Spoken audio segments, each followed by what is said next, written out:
Hello guys, welcome back to my YouTube channel. আজকের ভিডিওতে আমি তোমাদেরকে দেখাবো ফেসবুক স্টোরিতে যে কাউকে কিভাবে হাইড করবে। প্রথমে তোমরা তোমাদের ফোনে ফেসবুক অ্যাপ্লিকেশানটি ওপেন করে নেবে। ওপেন হয়ে যাওয়ার পর এই ক্রিয়েট স্টোরি অপশানে ক্লিক করবে। ক্লিক করার পর এইখানে তোমাদের ফোনের গ্যালারি ওপেন হয়ে যাবে। তারপর তোমরা এইখান থেকে যে কোনো একটি ভিডিও সিলেক্ট করে নেবে যেটি তোমরা ফেসবুক স্টোরিতে লাগাতে চাও। সিলেক্ট করে নেওয়ার পর বাঁ দিকে তোমরা এই সেটিং অপশানে ক্লিক করবে। ক্লিক করার পর আবার তোমরা এই প্রাইভেসি অপশানে ক্লিক করবে। ক্লিক করে দেওয়ার পর আবার তোমাদের সামনে এরকম একটা ইন্টারফেস চলে আসবে।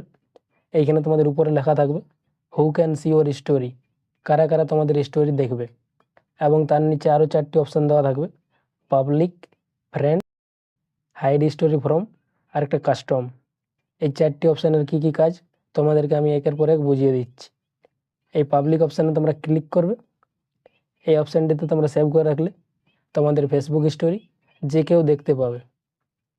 এবং 2 নম্বরে যে অপশানটি আছে ফ্রেন্ডস, এই অপশানটিতে তোমরা সিলেক্ট করে রাখলে তোমাদের ফেসবুক অ্যাকাউন্টে যতগুলি ফ্রেন্ড আছে তারাই শুধু তোমাদের ফেসবুক স্টোরি দেখতে পাবে।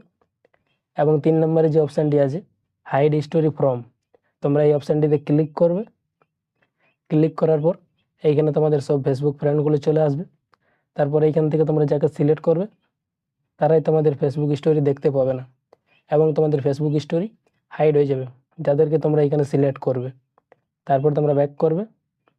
ব্যাক করার পর এই 4 নম্বরে যে অপশানটি আছে কাস্টম, এটিতে তোমরা সিলেক্ট করে রাখলে আবার তোমাদের ফেসবুক ফ্রেন্ডগুলি আসবে। আসার পরে এইখানে তোমরা যাদেরকে সিলেক্ট করে রাখবে তারাই শুধু তোমাদের ফেসবুক স্টোরিটি দেখতে পাবে, তাছাড়া অন্য কেউ আর তোমাদের ফেসবুক স্টোরিটি দেখতে পাবে না। এই 4টি অপশানের কাজ তোমরা সবাই বুঝে গেছো। ভিডিওটি এই পর্যন্তই ছিল। ভিডিওটি যদি তোমাদের ভালো লেগে থাকে তাহলে ভিডিওটিতে একটি লাইক করবে এবং চ্যানেলটিকে সাবস্ক্রাইব করে পাশে থাকবে এরকম আরও নতুন নতুন ভিডিও দেখার জন্য।